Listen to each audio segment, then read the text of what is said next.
we have discussed the reason behind the emergence of commercial financing, as well as the impact of the absence of subsidy and the volatility of subsidy on the social performance of MFIs. It is now time to link all these elements with some managerial or governance decisions. In this video, we will see that some organizational choices, such as the composition of the board, are also significantly related to key management decisions, such as the interest rate charged to clients. Many things changed when MFIs turned to commercial sources of financing or transformed into regulated or for-profit financial institutions. In an article entitled The Profit Orientation of Microfinance and Effective Interest Rates, Peter Roberts studied the impact of the for-profit orientation on the interest rate charged by MFI. Peter Roberts is a professor at Emory University in the US. I find his paper very original since he analyzed additional elements to those usually related to for-profit orientation in the microfinance sector. He argues that the profit orientation goes beyond the status of a for-profit organization. A for-profit orientation is also perceptible in some subtle choices and commitment of the organization, some organizational choices. Peter Roberts analyzes three organizational choices. First, whether the governing boards contain private sector representation. Second, whether the governing boards contain individuals with banking acumen. And third, the participation in networks comprised of more for-profit MFI. The dataset includes roughly 100 network support organizations. The results of his analysis are very clear and enlightening. First, MFI that have private sector representation on the board have interest rates that are higher by 3.53 percentage points.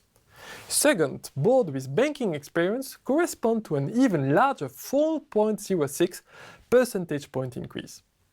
Third, increasing ties to other for-profit MFI from 0 to the maximum level correspond to a 6.97 percentage point increase in effective interest rate. We need to be cautious in the interpretation of these results. They highlight the fact that interest rates are higher if these for-profit organizational choices are made. Obviously, we do not know much about each individual case, since it is an international and cross-country dataset. We can imagine that in some cases, interest rates may be so low that MFIs were totally unsustainable. Nevertheless, the mean interest rate in the sample is at 28%, meaning that in most of the cases, rates were not so low. Now I would like to take a step back with you. We studied last week the transformation phenomenon, then the change to market financing and organizational choices related to some for-profit mindset. I am aware that I may have overloaded you with empirical evidence. It is thus time to digest them. After all these empirics, I think that our missing piece of the puzzle is the interpretation or conceptualization of these empirical results. The paper Bankers at the Gate, written by Darwin Kent and Tina Desin, will guide us. The paper is an analysis of the evolution of the microfinance sector as an example of what they call a hybrid field, a field where different objective or institutional logic coexist. These institutional logic are close to what practitioners frequently call the bottom lines of microfinance institutions. We obviously talk about the social or developmental logic and the commercial or market logic. So what is their analysis? On page 760 of the paper, they explain that to attain new legitimacy, MFI inadvertently changed their institutional framework. By institutional framework, we mean the formal and informal rules, norms or conventions that shape their activity.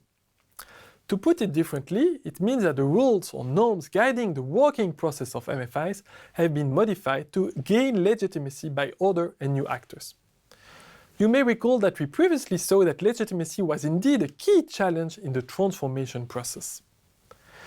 Similarly, MFI contacting commercial funders also need to gain legitimacy from commercial funders to access their financing.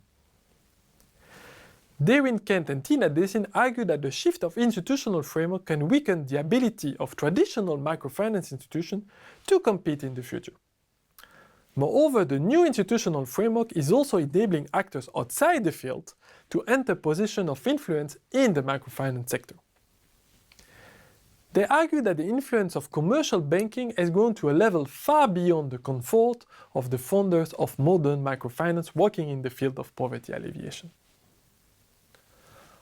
What can explain this according to Daisy and Ken? In fact, the development logic would be more permeable and more unstable. In fact, the concept of development can be ambiguous, full of competing theories and approaches, while banking and market logic do not suffer from such ambiguities. The measures of social performance developed by microfinance practitioners are indeed more recent, or more recently mainstreamed. Social performance is obviously more complicated to calculate because of the complexity of the phenomenon. Because of this complexity, the difficulty in proving social impact, and sometimes because of the price of social audit, many microfinance actors have turned to techniques, metrics, and values that are borrowed from other fields to serve as a vocabulary of legitimation. The clear and evidence-based banking concepts are powerful tools. This has led to the displacement of entrepreneurs' original goals. Daisy and Ken therefore argue that the microfinance sector should strengthen success metrics that are unambiguously tied to the desired social goals. Otherwise, they worry that mission drift or a soft takeover by the banking sector will prevail.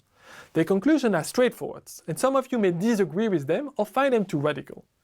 Nevertheless, I think that the phenomenon that they describe is taking place. On a more positive note, many of these commercial organizations keep growing and are reaching more people.